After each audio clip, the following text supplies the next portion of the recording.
Hello and welcome to study IQ PCS YouTube channel. Study IQ के PCS YouTube channel में आप सभी विद्यार्थियों का बहुत बहुत स्वागत है। आज के इस सीरीज में हम विपिन चंद्रा जी की जो किताब है उसको हम कवर कर रहे हैं, जिसका नाम है history of modern India. History of modern India जो कि विपिन चंद्रा जी के द्वारा लिखित है, इसको हम लोग क्वेश्चन आंसर बेस्ड यानी कि एमसीक्यू बेस्ड जो है वो इस पूरी किताब को कवर करने का प्रयास करेंगे, क्योंकि यहाँ से कई सारे प्रश्न आपके एग्जाम में आते ही हैं। इस कड़ी का पहला जो भाग है वो आप लोगों ने ज़रूर पढ़ा होगा, एंजॉय किया होगा और आपने उसको ठीक तरीके से अपने नोट भी बनाए होंगे उसके लिए। आज की इस सीरीज़ में मैं आपको बताऊंगा कि इस किताब से संबंधित जो अध्याय 1 था उसके कुछ पार्ट्स छूट गए हैं, उनसे किस प्रकार के प्रश्न हमारे बनेंगे। जो नए विद्यार्थी हमारे साथ जुड़े हैं उनको सबसे पहले मैं बता देना चाहता हूँ कि किस तरीके से सारी चीज़ें पूरी होंगी। ये कवर पेज है, आप जब खरीदोगे न्यू एडिशन का तो आपको इसी तरीके का दिखाई देगा। इसमें सबसे पहली बात तो ये है कि ये जो इंडेक्स है इसको ध्यान से पढ़िएगा। इस इंडेक्स में जो भी चीज़ें लिखी हुई हैं वो मैंने यहाँ पर बताई हैं, आप स्क्रीनशॉट लेकर के भी काम कर सकते हो। और इसमें हम जो चैप्टर नंबर 1 है 18वीं सदी भारत में राज्य और समाज, इसके ऊपर ही चर्चा कर रहे हैं, इसी के ऊपर ही डिस्कशन हमारा हो रहा है। और अब इस डिस्कशन के पार्ट में अगर हम देखें तो धीरे धीरे करके आगे बढ़ते हुए आज के इस टॉपिक में हम पर्टिकुलरली क्या कवर करेंगे, सबसे पहले उसको देखते हैं। ये मैंने 3 के तीनों पेजेस आपको दिखा दिए हैं जो इंडेक्स में थे। फिलहाल हम आपको ये समझाने का प्रयास करेंगे कि जो लेसन 1 है इसका टाइटल है भारत में राज्य और समाज, यानी कि 18वीं सदी के समय में भारत में जो राज्य और समाज था वो कैसा था। इसको बहुत ही वाइडली कवर किया गया है इस पर्टिकुलर बुक में अगर देखा जाए तो। और इसी चीज का ध्यान रखते हुए हम यहाँ पर मुगल साम्राज्य के पतन से शुरू किए थे। इसमें हमने 18वीं सदी के अंत और 18वीं सदी के प्रारंभ में हैदराबाद, कर्नाटक, बंगाल, अवध, केरल, मैसूर आदि जो राज्यों का उदय हुआ है, इन राज्यों से संबंधित जो तथ्य दिए गए हैं पुस्तक में उससे एमसीक्यूज बनाने का प्रयास कर रहे हैं। और कुछ एमसीक्यूज पहले कराए थे और आज हम कराने जा रहे हैं दूसरा पार्ट इसका। तो आज के इस पार्ट में हम इन सभी राज्यों से संबंधित जो प्रश्न हैं उनको लेकर के आ रहे हैं। और अगर आपको किसी प्रश्न की डिटेल पढ़ाई करनी है इसी पर्टिकुलर पुस्तक में तो आप आराम से चैप्टर वाइज जाकर के पढ़ सकते हो। बाकी एनालिसिस तो हम आपके सामने करा ही रहे हैं। आसानी ये हो जाती है कि जब हम इसी पैटर्न पे चलेंगे तो आपको मालूम है कि सर ने यहां तक करा दिया है और इसके आगे हमारा अगला सेशन यहां से शुरू होगा, तो आपको उस पेज को रीड करने में आसानी हो जाएगी। ठीक है, तो चलिए शुरुआत करते हैं बगैर देरी किए हुए। ये दूसरी डिटेलिंग है, आगे की सारी चीजें हैं जो मैंने आपको बताया पूरी बुक में इस तरीके की चीजें इस चैप्टर नंबर 1 के लिए कवर होंगी और धीरे धीरे करके हम लोग इन्हीं सारी चीजों को कवर करते हुए नजर आएंगे। ठीक है, आप चाहें तो इसका स्क्रीनशॉट ले सकते हैं। एमसीक्यूज की अगर हम बात करते हैं तो एमसीक्यू में हमने हर प्रकार के प्रश्नों को बनाने का प्रयास किया है, जैसे कि उसमें कथन और कारण से संबंधित प्रश्न होंगे, स्टेटमेंट वाले जो क्वेश्चंस होते हैं वो होंगे, मैचिंग वाले भी प्रश्न रखने का हमने प्रयास किया है, साधारण से लेकर के साधारण और जो कठिन से कठिन क्वेश्चंस बन सकते हैं वो सब यहाँ पर ला करने का प्रयास किया गया है। पहला क्वेश्चन ये आपके स्क्रीन के ऊपर आया है, जरा इसको ध्यान से पढ़िए और पढ़ करके बताने का प्रयास कीजिए यहाँ पर इस क्वेश्चन का पर्टिकुलर आंसर क्या हो सकता है। क्वेश्चन पूछा गया है 1717 में मुर्शीद कुली खां बंगाल का सूबेदार बना और उसके समय में 3 विद्रोह हुए, इनमें से पहला विद्रोह किसने किया। अब 4 ऑप्शंस आपके सामने दिए हुए, इन 4 ऑप्शंस में पहला नाम देखने को मिल रहा है सीताराम राय, दूसरा नाम देखने को मिल रहा है उदय नारायण, तीसरा नाम आपको देखने को मिल रहा है गुलाम मोहम्मद और चौथा में लिखा है कि ये तीनों यानी कि उपरोक्त सभी। तो देखिए यहां पर जब हम बात करेंगे 17वीं सदी में मुर्शीद कुली खान की, तो बंगाल के सूबेदार के तौर पर अगर आप देखोगे तो 2 लोगों का नाम आपको यहां पर ध्यान रखना है, एक तो मुर्शीद है और एक अलीवर्दी खां है, इन दोनों का नाम आप लोगों को ध्यान रखना है। तो जब ये गद्दी पर बैठ रहे हैं तो इन्हें कई तरीके की स्थितियों का सामना करना पड़ रहा है। देखिए बंगाल के सूबेदार बने हैं, सूबेदार बनने का मतलब हो गया कि ये गवर्नर है यहाँ पर। ठीक है, तो इसका मतलब ये हो गया कि पूर्णतः स्वतंत्र राज्य के रूप में ये बंगाल यहाँ पर रिप्रेजेंट नहीं कर रहे हैं, यानी ये अर्ध स्वतंत्र राज्य के रूप में है, अर्ध स्वतंत्र राज्य के रूप में है। और ये अर्ध स्वतंत्र राज्य यानी कि सेमी फ्री जो ये स्टेट है उसको यहाँ पर रिप्रेजेंट कर रहे हैं। तो जब ये गद्दी संभालेंगे तो दूसरे लोगों के अंदर भी यानी इनके विरोधियों के अंदर भी इस राज्य को प्राप्त करने की इच्छा तो होगी ही, या फिर इनके द्वारा जो किए गए कृत्य होंगे उसका विरोध लोग करेंगे ही। तो इस मुद्दे को ध्यान में रखते हुए ये एक अच्छी बात थी कि मुर्शीद कुली खान की अगर हम बात करते हैं तो इसके समय में 3 विद्रोह हुए थे, और यूं भी कह सकते हैं कि 3 ही विद्रोह हुए थे, कोई बहुत ज्यादा विद्रोह नहीं थे जिस हिसाब से बंगाल को उसने संभाला है बहुत मजबूती के साथ में। तो इसमें जो पहला विद्रोह हुआ, प्रथम विद्रोह जो हुआ, उस प्रथम विद्रोह में सीताराम राय, उदित नारायण और गुलाम मोहम्मद, तीनों लोगों का संयुक्त विद्रोह था। प्रथम विद्रोह जो हुआ, इन तीनों लोगों ने संयुक्त रूप से यानी कि मिल करके इनके खिलाफ विद्रोह किया और इन्होंने यानी कि मुर्शिद कुली खान ने इन तीनों विद्रोहियों को दबा दिया, यानी कि इनको पराजित कर दिया। इसके बाद शुजात खान ने विद्रोह किया। इसके बाद अगला विद्रोह जो है, जो सेकंड नंबर पे विद्रोह हुआ है, वो किसके द्वारा हुआ है? ये शुजात खान के द्वारा हुआ है। ये दूसरा विद्रोही है, क्योंकि 3 विद्रोह की बात हो रही है, तो 3 विद्रोहों में आप देख सकते हो एक विद्रोह जो है हमारा सीताराम राय, उदित नारायण और गुलाम मोहम्मद का एक साथ है। इसके अलावा दूसरा विद्रोह जो है वो शुजात खां का है और तीसरा विद्रोह जो है वो नजात खां का है। किसका है? नजात खां का, नजात खां का। तो अगर आपको ये 3 विद्रोही देखने को मिलेंगे, 3 विद्रोहियों के नाम अगर पूछे जाएं तो आप यहां पर याद कर सकते हो। एक तो शुजात खां और नजात खां है, ये दूसरे और तीसरे हैं, और पहले वाले में एक साथ तीनों ने विद्रोह किया है। तो इसका करेक्ट आंसर क्या हो जाएगा? उपरोक्त सभी। ठीक है, तो इस प्रश्न का सही आंसर आपको क्या पता चला? उपरोक्त सभी। Option number D is the right answer. तो अब हम लोग चलेंगे दूसरे प्रश्न की तरफ। प्रश्न को समझने का प्रयास कीजिए इसी तरीके से, क्योंकि जैसे कि आपने देखा कि पहला वाला जो चैप्टर है, फर्स्ट जो चैप्टर है विपिन चंद्रा की किताब में, उसमें 18वीं सदी की जो भारत की स्थिति है उसको बताने का प्रयास किया गया और तमाम सारे जो राज्य केंद्रीय सत्ता से मुक्त होकर के, स्वतंत्र होकर के अपनी स्वायत्तता को प्राप्त कर रहे हैं, अपनी फ्रीडम को प्राप्त कर रहे हैं, उसमें बंगाल का नाम आ रहा है, दूसरे स्टेट्स के भी नाम आ रहे हैं, तो वहां से रिलेटेड ये क्वेश्चन था जो मैंने आपके सामने आ रखा। अगले प्रश्न की बात करेंगे तो फिर से मुर्शिद कुली से संबंधित एक और प्रश्न है, यहां पर इसको समझने का प्रयास करेंगे। मुर्शिद कुली खान ने ठेके पर भू राजस्व वसूल करने की विकल्प की किस व्यवस्था का प्रारंभ किया था? अब ठेके पर भू राजस्व की व्यवस्था का यहां पर बात किया गया है। देखिए, प्रारंभ में तो मुर्शिद कुली खान को इस बात का सामना करना पड़ा कि इनके सामने कुछ विद्रोही आए, लेकिन बाद में जैसे जैसे वो अपने आप को स्थिर कर लेते हैं, शुरुआत में जो तमाम सारे जो इन बंगाल में पहले से जो जमींदारी प्रथा चल रही है, जागीरदारी प्रथा जो चल रही है, वो जमींदार हैं, बड़े बड़े जागीरदार हैं, वो इनके कंट्रोल में नहीं आ रहे थे, लेकिन इसने बड़ी ही शक्तिशाली स्थिति को अपनाते हुए उन सबको बारी बारी से पराजित किया और पराजित करने के बाद उन्हें उनके जो कह सकते हैं कि जो जागीरदारी थी वो वापस किया, इस शर्त के साथ कि जो एक प्रॉपर टैक्स बनता है उसे यहाँ पर आपको केंद्रीय कोष में जमा करना पड़ेगा, यानी कि बंगाल के कोष में जमा करना पड़ेगा। तो इस प्रकार से जो अनुशासन विहीन जो जमींदार और जागीरदार हो गए थे उनको कंट्रोल करने का काम इसने किया है।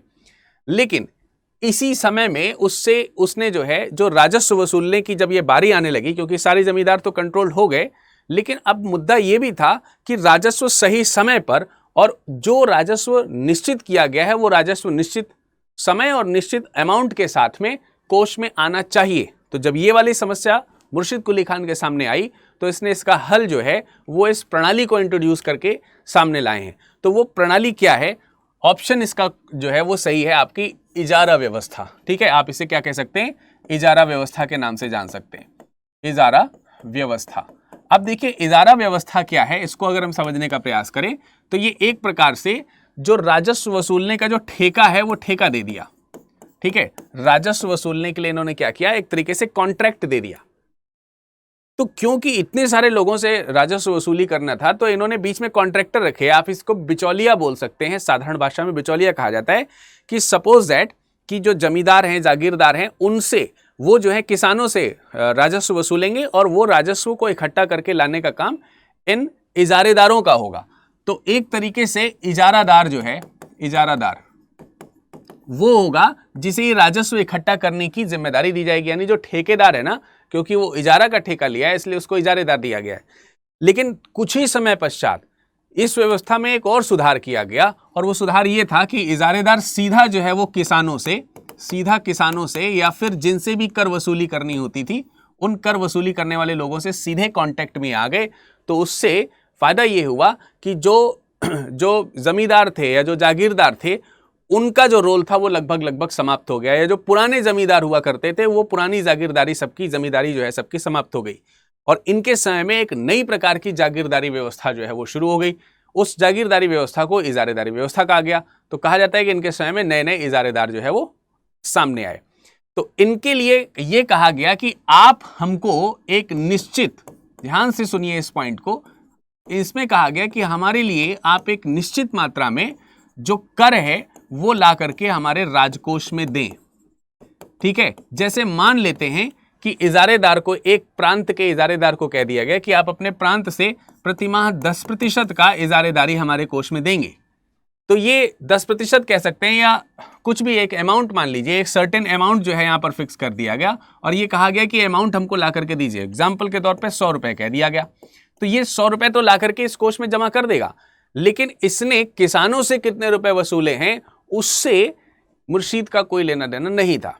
तो इस चक्कर में इसमें थोड़ी सी क्या कह सकते हैं, बाद में व्यापक रूप में इसमें परेशानी उत्पन्न हुई कि इन इजारेदारों ने इस अमाउंट को पूरा करने के चक्कर में किसानों से अधिक वसूली करना शुरू कर दिया। जैसे मान लेते हैं कि इजारेदार 300 रुपए इकट्ठा करते हैं तो इन्हें 100 ही रुपए इन्हें देने पड़ रहे हैं, बाकी ठेके का जो पैसा है वो तो राजा दे ही रहा है। तो इस तरीके से किसानों का शोषण होना शुरू हो गया और इजारेदारी व्यवस्था जो है इसकी असफलता का एक प्रतीक भी मानी जाती है। हालांकि इसको बाद में इसको सही करने का प्रयास भी इसने किया। तो ये आपको इजारेदारी व्यवस्था समझ में आ गई होगी। इक्ता व्यवस्था, ये आपने गुलाम वंश में सुना होगा, है ना। इसके ऊपर काफी अच्छा काम किया था, इल्तुतमिश के समय में अच्छा काम किया गया था इक्तादारी व्यवस्था में, जिसमें जमीन का एक टुकड़ा जो है वो दिया जाता था। इसी तरीके से तकावी की अगर हम बात करते हैं तो तकावी एक प्रकार का ऋण था, जहां एक ओर इजारा व्यवस्था के लाने से किसानों के ऊपर अत्याचार बढ़ा, वहीं दूसरी ओर इनके समय में ये जो तकावी ऋण है वो भी किसानों को दिया गया, जिससे उनको आर्थिक सहायता भी मिली। तो दोनों तरीके की चीजें हैं। इसका मतलब ये है कि वो इंटेंशनली अगर देखा जाए तो किसानों को परेशान करने वाली नीतियां नहीं बना रहा है, बल्कि आपने बीच में देखा कि जमींदार और जागीरदार हैं जो किसानों से ऋण वसूली करते समय उनके ऊपर अत्याचार करते थे, उनको हटाया है। लेकिन क्योंकि जो नई व्यवस्था आई है वो भी इतनी अच्छी तरीके से नहीं लागू हो पाई कि किसानों को उनके अत्याचार से बचाया जा सके। इस तरीके से कह सकते हैं कि जागीरदारी व्यवस्था हटा करके इजारेदारी व्यवस्था आई, लेकिन उसमें जो रिफॉर्म्स होने चाहिए थे वो प्रॉपरली नहीं आ पाए, परंतु इसमें सुधार आगे चल करके किया गया। बाकी स्थायी बंदोबस्त के बारे में आप जानते ही हैं कि स्थायी बंदोबस्त जो है ये लॉर्ड कॉर्नवालिस के द्वारा लाया गया था 1723 में। ठीक है, तो ये लॉर्ड कॉर्नवालिस का प्लान है, कॉर्नवालिस। ठीक है, तो ये लॉर्ड कॉर्नवालिस का प्लान क्या है, स्थायी बंदोबस्त, परमानेंट सेटलमेंट इसको बोला गया। तो चारों के बारे में आपको जानकारी मिल गई होगी। इसका करेक्ट आंसर आपको पता चल गया, इजारा व्यवस्था is the right answer, right. तो आप ध्यान से रखिएगा, देखिएगा, इसका ऑप्शन नंबर बी जो है वो सही है, इजारा व्यवस्था। चलिए अगले प्रश्न की तरफ बढ़ते हैं और अगला प्रश्न हमारे सामने है, अवध के स्वायत्त राज्य के संस्थापक सादत खां बुरहान उल मुल्क के प्रशासनिक सुधार में क्या शामिल नहीं था। और चार ऑप्शंस दिए गए हैं, इन चारों में आपको बताना है कि सादत खां के बारे में कौन सी चीज में शामिल नहीं थी। देखिए, सादत खां की अगर हम बात करते हैं तो 1722 में 1722 में ये बंगाल के सूबेदार बने। ठीक है, माफ कीजिएगा, अवध के सूबेदार बने, अवध के सूबेदार बने। ठीक है, सूबेदार समझते हैं ना, सूबेदार का मतलब ही हो गया गवर्नर। आप सूबेदार को गवर्नर, सूबे का मतलब हो गया पूरा प्रांत, और उस पूरे प्रांत का जो मालिक होता है उसे बोला जाता है सूबेदार। तो ये अवध के सूबेदार बने हैं 1722 में। अब पहला स्टेटमेंट इसमें कहा गया है कि सादत ने 1723 में नया राजस्व बंदोबस्त किया।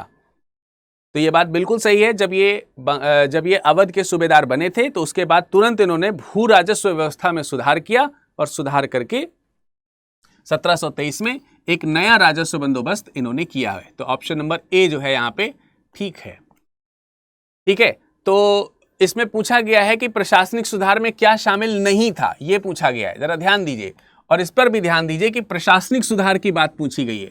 ऐसे सुधार को पूछा गया है प्रश्न में जिसमें प्रशासनिक सुधार के अंतर्गत आने वाला जो ऑप्शन होगा उसको हमें रखना है, और जो नहीं होगा वही आपका करेक्ट आंसर होगा। ठीक है, प्रश्न समझ में आ रहा है? प्रश्न का पैटर्न समझिए।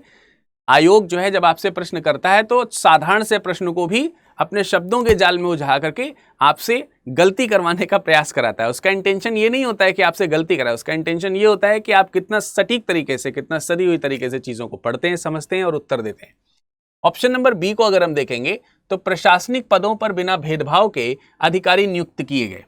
अब देखिए, जब हम बात करते हैं कि 18वीं शताब्दी की शुरुआत की जब हम बात करते हैं तो ये जो नए राज्यों का नवसृजन हो रहा है, चाहे वो पूरी तरीके से मुक्त हो गए हो, चाहे वो केंद्रीय सत्ता के साथ कुछ उनका जुड़ाव रहा हो, यानी अर्ध स्वतंत्र रहे हो, दोनों तरीके के राज्यों ने एक खास बात अपनाई है कि किसी भी प्रकार का भेदभाव यदि अगर हम रखेंगे, अपने प्रशासन में, तो उन्हें इतना समझ में आ चुका था कि प्रशासन में भेदभाव रखने का अर्थ ये होगा कि बिना बुलाए ही अपने विद्रोहियों को जन्म देना, बेवजह ही अपने विद्रोहियों को जन्म देना। ये बात इस तरीके के सभी राज्य के जो संस्थापक रहे हैं वो जानते रहे। इसमें सआदत खान का भी नाम शामिल होगा। और सआदत खान ये क्योंकि अच्छी तरीके से जानता था कि अगर हमने भेदभाव किया तो हमारे जो दुश्मन है वो अपने आप ही जन्म ले लेंगे, इसलिए इनकी अगर जो दृष्टिकोण की बात करते हैं तो इनके कई सारे प्रशासनिक पद ऐसे भी थे जिसमें वजीर वगैरह के जो पद हुआ करते थे इनके समय में, वो सब उसमें से मतलब जाति धर्म नहीं देखा जाता था। कई सारे हिंदू जो हैं उनको भी इसने उच्च प्रशासनिक पदों पर इसने एस्टैब्लिश किया है। तो इससे यह पता चलता है कि बिना भेदभाव के अधिकारी नियुक्त किए जा रहे हैं। यहां तक कि साधारण व्यक्तियों को भी उच्च प्रशासनिक पदों में इन्होंने नियुक्त करना शुरू किया, जिससे कि एक जो वास्तविक रिप्रेजेंटेशन है आम जनता का वो इनके प्रशासन में या एडमिनिस्ट्रेशन में देखने को मिले। तीसरी बात अगर हम समझें, बगावती जमींदारों को पराजित कर उन्हें अनुशासित होने पर मजबूर किया गया। बिल्कुल सही बात है। इन्होंने भी मुर्शिद कुली खां की तरह जो भी किसी भी स्वराज्य का जब स्वतंत्रता जब मिलने को शुरू होता है ना, केंद्रीय सत्ता से जब मुक्त होने लगते हैं, तो आप हिस्ट्री में देखोगे अक्सर इसमें सबसे पहले विद्रोहियों के तौर पर जागीरदार जमींदार वगैरह या तो आएंगे या फिर वो लोग आएंगे जिनके पास धन या संपदा का कह सकते हैं कंट्रोल जिसके पास रहा करता था। तो ऐसे में ये जागीरदार और जमींदारों का रोल काफ़ी ज़्यादा बढ़ जाता था और इन्होंने भी इनको परेशान करने का प्रयास किया, यानी विद्रोह किए, जिसको बहुत ही शक्तिशाली तरीके से इनको दबा दिया गया। तो ये तीनों चीज़ें जो हैं वो प्रशासन के तौर पर तो अभी तक सही हैं। इस मुद्दे पर अगर देखा जाए, अगर डी वाले ऑप्शन पर, उसने सैनिक हथियारों से सुसज्जित सुप्रशिक्षित सैनिक अपने पास रखे थे, यानी इनके पास जो सैनिक थे वो सैन्य हथियारों से बहुत अच्छी तरीके से इनबिल्ट थे। साथ ही साथ उन सैनिकों को अच्छा वेतन भी दिया जाता था। तो ये वाली जो नीति है ये इसकी प्रशासनिक नीति ना होकर के ये इसकी सैन्य नीति है। जरा ध्यान दीजिए, कितनी छोटी सी बात यहां पर है कि ऊपर के जो 3 हिस्से हैं ये प्रशासनिक सुधार है, प्रशासनिक सुधार के अंतर्गत आ रहे हैं, और जो ये वाला है ये सैन्य सुधार के अंतर्गत आ रहा है। आप देखिए प्रश्न में क्या पूछा गया था। प्रश्न में पूछा गया है कि बुहारुन मुल्क के प्रशासनिक सुधारों में क्या शामिल नहीं है, तो ये वाला ऑप्शन डी होगा। ये इसके प्रशासनिक सुधारों में शामिल नहीं है, ये इसके सैन्य सुधारों में शामिल है। हालांकि ये भी इसका एक सुधार कार्य है, लेकिन वो प्रशासनिक नहीं है, वो सैन्य सुधार है। तो इस क्वेश्चन का करेक्ट आंसर क्या हो जाएगा? इस क्वेश्चन का करेक्ट आंसर हो जाएगा ऑप्शन नंबर डी। ठीक है, अच्छे प्रश्न हैं, ध्यानपूर्वक पढ़िएगा। और मैं आपको सजेस्ट करता हूं कि इन प्रश्नों को पढ़ने के बाद आप इन्हें खोजिएगा। आपको किताब में ये मिलेंगे और जब आप इन्हें पढ़ेंगे ना तो ये प्रश्न आपके दिमाग में एकदम छप जाएंगे और आपको प्रश्न जो है किताब का जो पृष्ठ है उसको पढ़ने में बहुत सरलता हो जाएगी कि यही तो मुझे पढ़ाया गया था, यही तो समझाया गया था। आपको किताब पढ़ने में भी बहुत आसानी हो जाएगी, विश्वास करिए इस बात का।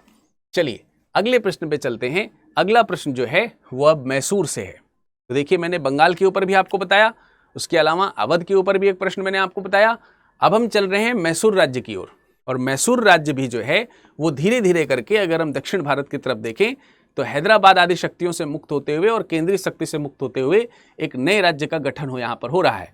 और नाम जिस व्यक्ति का आ रहा है ये हैदर अली जो है वो मैसूर की सेना में एक साधारण से व्यक्ति के रूप में शामिल हुए थे कभी, लेकिन 20 वर्ष के लंबे अपने अनुभव के बाद ये उच्च प्रशासनिक पदों को इन्होंने हासिल किया और मैसूर राज्य में एक तरीके से प्रशासन की एक नई नींव रखी। तो पूछा जा रहा है कि हैदर के अधीन महत्वपूर्ण मैसूर राज्य का उदय हुआ। इस संबंध में नीचे 2 कथन दिए हुए हैं, इनको जरा पढ़िए और पढ़ करके बताइए कि इनमें से कौन सा कथन जो है वो सही है, कौन सा नहीं सही है, या दोनों सही हैं इत्यादि, ये सब चीजें हमको बतानी है। तो देखिए यहां पर अगर हम बात करते हैं तो मैसूर की बात हो रही है, मैसूर की बात हो रही है हैदर अली के समय में। पहला ऑप्शन आपको दिया गया, पहला पॉइंट दिया गया 1755 में डिंडीगुल में उसने एक आधुनिक शस्त्रागार स्थापित किया। हैदर अली की बात हो रही है। डिंडीगुल वर्तमान समय में थोड़ा सा तमिलनाडु के हिस्से में पड़ता है और आधुनिक शस्त्रागार का यहां पर स्थापना करा गया है। तो जरा इस पॉइंट को समझिए, ये वो समय है जिस समय यूरोपीय शक्तियां जो हैं वो भारत में काफी अच्छी तरीके से पैर पसार चुकी हैं, और ये हैदर अली और हैदर अली का जो बेटा आएगा आगे टीपू सुल्तान, इन दोनों लोगों की जो सोच थी वो शेष अन्य सभी भारतीय प्रांतों के राजाओं से कहीं अलग थी। उसका एक प्रमाण इस आधार पर मिलता है कि इन्हें यह बात अच्छी तरह से मालूम थी कि परंपरागत हथियारों और परंपरागत औद्योगिकीकरण को यदि अगर हम अपनाएंगे तो मेरे राज्य का भी वही हश्र होगा जो अन्य राज्यों का है। इसी वजह से ये जो टीपू सुल्तान हैं और जो इनके पिता हैदर अली हैं, इनको हराने में अंग्रेजों को बहुत बार युद्ध लड़ने पड़े और तब जाकर के इनके ऊपर कंट्रोल, यानी कि ये आसानी से कंट्रोल नहीं हो सके। इसका एक रीजन यही है कि 1755 में डिंडीगुल में उन्होंने एक आधुनिक शस्त्रागार का निर्माण किया था। अगर हम 18वीं सदी की बात करते हैं तो 18वीं सदी में नंदराज और देवराज नाम के दो व्यक्ति हुआ करते थे, ध्यान रखेंगे। नंदराज नहीं, नंजराज इनका नाम है, नंजराज और देवराज। ये जो नंजराज और देवराज हैं, इन्होंने 18वीं सदी की शुरुआत में अगर देखा जाए तो चिक्का कृष्णराज के ये मंत्री थे और इन्हीं चिक्का कृष्णराज के जो दो मंत्री हैं नंजराज और देवराज, इन्होंने ही कहीं ना कहीं मैसूर को शुरुआती तौर पर देखा जाए तो मजबूत करने का प्रयास किया था और इन्हीं की सैन्य प्रणाली में शामिल होते हुए हैदर अली ने अपनी स्थिति को मजबूत इस प्रकार से किया कि वो सैन्य अध्यक्ष भी बन गए और अंततः आगे चल करके नंजराज को पराजित करके या नंजराज को हटा करके अपने रास्ते से मैसूर की जो डोर है वो हैदर अली ने अपने हाथ में ली थी। तो उसी के पॉइंट यहां पर 12 है। पॉइंट नंबर 2 में जरा देखिए, 1761 में नंजराज को सत्ता से अलग कर दिया गया और मैसूर राज्य पर अपना अधिकार कर लिया। यह काम किसने किया? हैदर अली ने किया। तो ये दोनों पॉइंट जो है वो क्या हैं? सही है, यानी कि पहला वाला पॉइंट भी सही है और दूसरा वाला पॉइंट भी सही है। ठीक है, आशा करते हैं आपको ये पॉइंट बहुत अच्छे से समझ में आ रहे होंगे। तो इसका मतलब ये हुआ कि कथन जो सी है, कथन 1 और 2 दोनों सही हैं। ये दोनों की स्थिति यहां पर सही होते हुए दिखाई दे रही है। ठीक है, तो इसका करेक्ट आंसर क्या हो जाएगा? ऑप्शन नंबर सी हो जाएगा। ठीक है, हालांकि आगे चल करके 1782 में जो है हैदर अली की डेथ हो गई और हैदर अली की डेथ होने के पश्चात जो टीपू सुल्तान है वो मैसूर की गद्दी पर बैठा। तो अगला प्रश्न लेते हैं। अगला प्रश्न है, शेर की तरह एक दिन जीना बेहतर है लेकिन भेड़ की तरह लंबी जिंदगी जीना अच्छा नहीं। यह उक्ति किस प्रशासक की है? आशा करते हैं कि यह पॉइंट पढ़ते ही आपको समझ में आ गया होगा। कई बार आयोग जो है वो किसी विशेष व्यक्ति के द्वारा कहे गए उक्तियों को भी लिख लेता है या फिर उनके बारे में भी आपसे प्रश्न पूछता है। तो शेर की तरह एक दिन जीना बेहतर है लेकिन भेड़ की तरह लंबी जिंदगी जीना अच्छा नहीं है। इसका मतलब यह हुआ कि टीपू सुल्तान के बारे में जब आप पढ़ेंगे तो उसके कैरेक्टर में एक चीज है जो पॉजिटिव या निगेटिव दोनों तौर पर देखी जा सकती है और वो ये है कि वो किसी भी काम को इत्मीनान से नहीं करते थे, यानी कि जल्दीबाजी में हर काम किया जाता था। यूं कह सकते हैं कि वीरता जो है वो उनके अंदर भरी हुई है, इसलिए वो किसी भी चीज से झुकते नहीं थे। उसी का ये स्टेटमेंट दिया हुआ बात है कि शेर की तरह एक दिन जीने से बेहतर है कि भेड़ की तरह लंबी जिंदगी, शेर की तरह जीना ज्यादा बेहतर है बजाय कि जो भेड़ की तरह लंबी जिंदगी जीने को अगर हम मिले तो हम शेर वाली जिंदगी जीना पसंद करेंगे। ये जो कथन है ये किसी और का नहीं है, ये टीपू सुल्तान का है। ठीक है, हैदर अली के बारे में मैंने आपको बताया, ये इनसे पहले मैसूर के शासक थे। अगर हम सफदर जंग की बात करते हैं तो सफदर जंग जो है वो अवध के जो नवाब हुआ करते थे सादत खां, ठीक है, तो सादत खां ने अंतिम समय में अपने भतीजे को गद्दी पर बैठाया था और ये वो भतीजा है जिसका नाम है सफदर जंग। ठीक है, तो ये अवध के क्या बन गए थे? नवाब बन गए थे। ठीक है, सादत खां के बाद। और चिक्का कृष्णराज के बारे में अभी मैंने बताया, जिनके मंत्रियों को पराजित करके हैदर अली ने क्या किया था? मैसूर राज्य को स्टैब्लिश किया था, या मैसूर जो आधुनिक मैसूर राज्य था उसका आधुनिकीकरण जो है वो इन्होंने करना शुरू किया था, जिसको आगे टीपू सुल्तान ने बढ़ाया। ठीक है, तो इन चारों ऑप्शन के बारे में आपको पता चल गया होगा 1 बाय 1। अब हम चलते हैं अगले प्रश्न की ओर और अगला प्रश्न जो है इसका उत्तर आपको पता चल गया, ऑप्शन नंबर बी। ठीक है, करेक्ट आंसर क्या होगा? टीपू सुल्तान। अगला है, अब देखिए कथन और कारण से संबंधित प्रश्न है। ध्यान से कथन को पढ़िएगा और समझने का प्रयास कीजिएगा कि उसका जो कारण नीचे दिया गया है क्या वो एक दूसरे से मैच कर रहे हैं। अगर मैच कर रहे हैं तो उसके अनुरूप ही आपको प्रश्नों का उत्तर देना है। ठीक, तो ये प्रश्न क्या है? 1799 में टीपू को पराजित कर अंग्रेजों ने मैसूर पर कब्जा किया तो इन्हें इस बात का आश्चर्य हुआ कि मैसूर का किसान मद्रास के किसान की तुलना में अधिक खुशहाल है। किसे महसूस हुआ है? ब्रिटिशर्स को। ठीक है, ये किसे महसूस हुआ है? अंग्रेजों को महसूस हुआ है। स्टेटमेंट कह रहा है कि 1799 में जब टीपू सुल्तान पराजित हुए तो अंग्रेजों ने मैसूर पर कब्जा कर लिया और इस बात का उन्हें आश्चर्य हुआ कि मैसूर का किसान मद्रास के किसान की तुलना में अधिक खुशहाल था और यह मद्रास राज्य उस समय, जिस समय टीपू की मृत्यु हुई, उस समय अंग्रेजों के अधीन था। तो अब आप सोच सकते हैं कि जिन अंग्रेजों ने मद्रास के ऊपर कब्जा कर रखा था, उनके यहां किसानों की दशा जो थी वो दयनीय हो चुकी थी, जबकि एक छोटे से राज्य मैसूर ने अपने किसानों की दशा आश्चर्यजनक तरीके से अच्छी कर रखी थी। यही बात यहां पर लिखी है कि किसान की तुलना, अगर हम इससे यह समझ में आता है कि अंग्रेजों के प्रशासन से कहीं ज्यादा अच्छा प्रशासन जो है वो टीपू सुल्तान का अपने राज्य के अंदर था। एक तो ये बात है। ये तो हो गया कथन। अब इसका कारण क्या है? कारण, टीपू के राज्य में किसानों को संरक्षण मिलता था, यानी कि उन्हें प्रोटेक्शन मिलता था, एवं उन्हें श्रम करने के लिए प्रोत्साहित किया जाता था और पुरस्कृत भी किया जाता था। क्या टीपू सुल्तान की प्रणाली थी? तो आप पढ़ेंगे तो आप पाएंगे कि यस, डेफिनेटली टीपू सुल्तान ऐसा करते थे। यानी कि उनके समय में किसान जो गरीब है उसका खून नहीं चूसा जा रहा है, कर संग्रह प्रणाली लागू करी गई है, नए सिक्के भी जारी किए गए हैं, नए राजस्व व्यवस्था भी जारी करी गई है, लेकिन इन किसानों के लिए जो यूरोपीय टेक्निक हुआ करती थी कृषि की, उसको जल्दी से जल्दी लागू करने का प्रयास जो है वो टीपू सुल्तान ने किया था। इसकी वजह से जो किसान जो थे वो कृषि करने के लिए प्रोत्साहित रहते थे। तो ये जो कृषि का जो प्रोत्साहन है, ये संरक्षण है, इसकी वजह से किसानों की दशा, वहां किसान गरीब नहीं थे, आर्थिक दशा की बात हो रही है। किसान गरीब नहीं है, खूब पैदा कर रहा है और खूब बेच रहा है और कर भी दे रहा है राज्य को, तो आर्थिक स्थिति भी ठीक है। और यही कारण था कि अंग्रेजों ने मैसूर के ऊपर नजर गड़ा रखी थी। लेकिन यह भी आश्चर्य की बात है कि अंग्रेजों का खुद का प्रशासन उतना अच्छा नहीं था।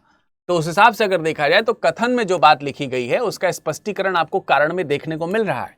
यानी ए भी बात सही है और आर भी बात सही है, और आर जो है वो ए की सही व्याख्या करता हुआ दिखाई दे रहा है। इसका करेक्ट आंसर क्या हो जाएगा? Option number A. ठीक है, इसका करेक्ट आंसर है ऑप्शन नंबर ए। अब हम बात करते हैं अगले प्रश्न की। अगला प्रश्न है, 18वीं सदी के सर्वश्रेष्ठ राजपूत शासक आमेर का सवाई जयसिंह था। इसके संदर्भ में निम्नलिखित में से कौन से कथन जो हैं वो असत्य हैं, ये आपको बताना है। एक छोटा सा पॉइंट मैं आपको बता दूं, जो पिछला स्टेटमेंट मैंने आपको पढ़ाया वो पिछला स्टेटमेंट एक अंग्रेज के द्वारा ही दिया गया था, जिसमें यह कहा गया कि टीपू सुल्तान का जो प्रशासन है उसमें वो किसानों को प्रशिक्षण भी देता था, संरक्षण भी देता था, मोटिवेट भी करता था किसानी खेती करने के लिए। ये अंग्रेज गवर्नर सर जॉन शोर का कथन है।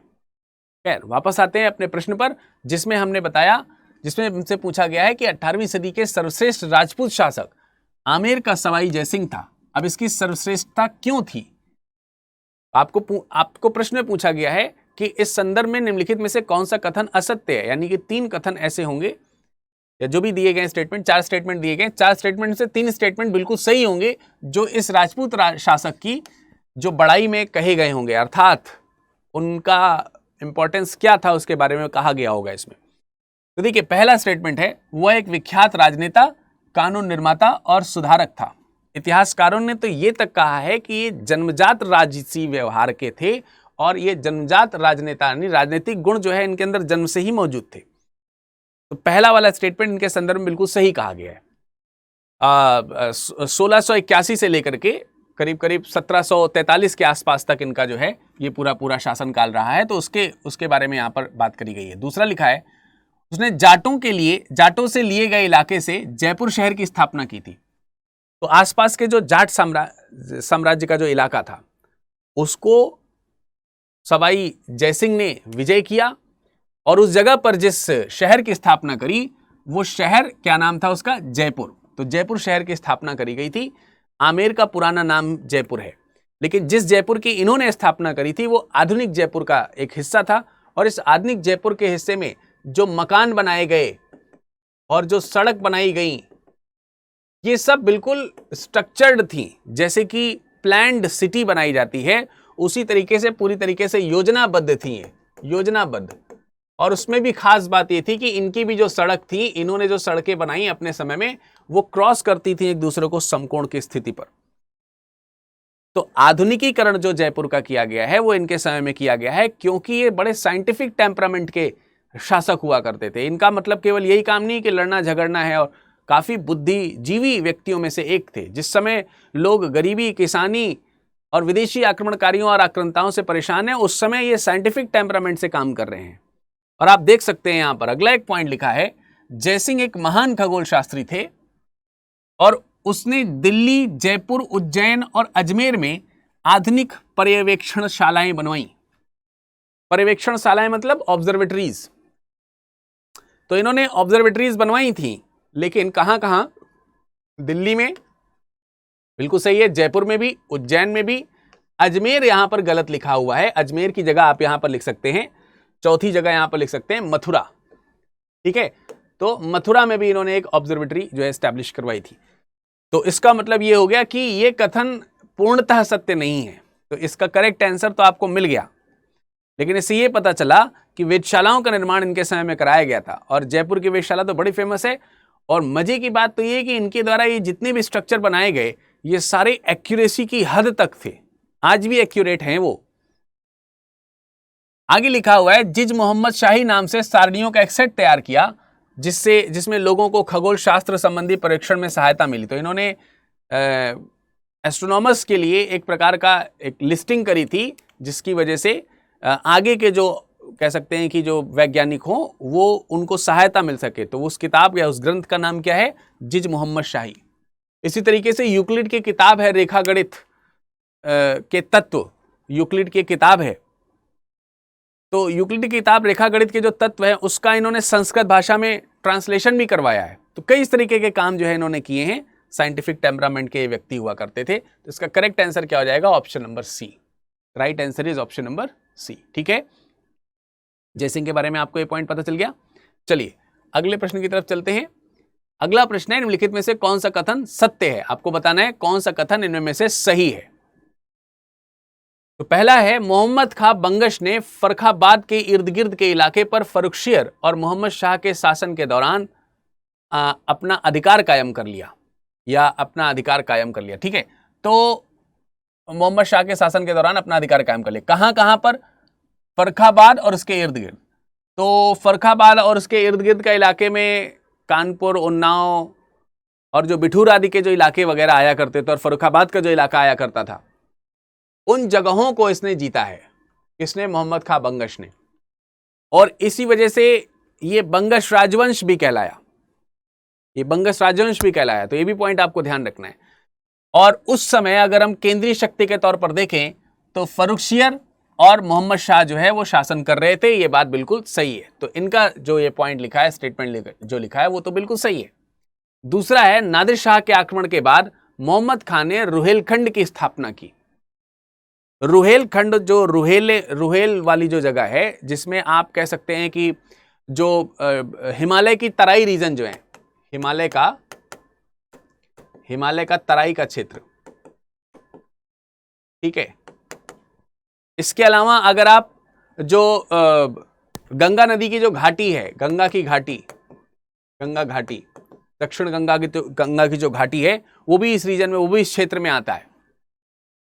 इसके अलावा अगर आप देखेंगे तो कुमायूं की जो पहाड़ियां हैं, कुमायूं पहाड़ियां वगैरह जो हैं, ये सब इसी में आते हैं। तो ये वाला जो हिस्सा है, ये रुहेलखंड राज्य की स्थापना के लिए जाना जाता है और इसी मोहम्मद खान ने इसकी स्थापना करी है।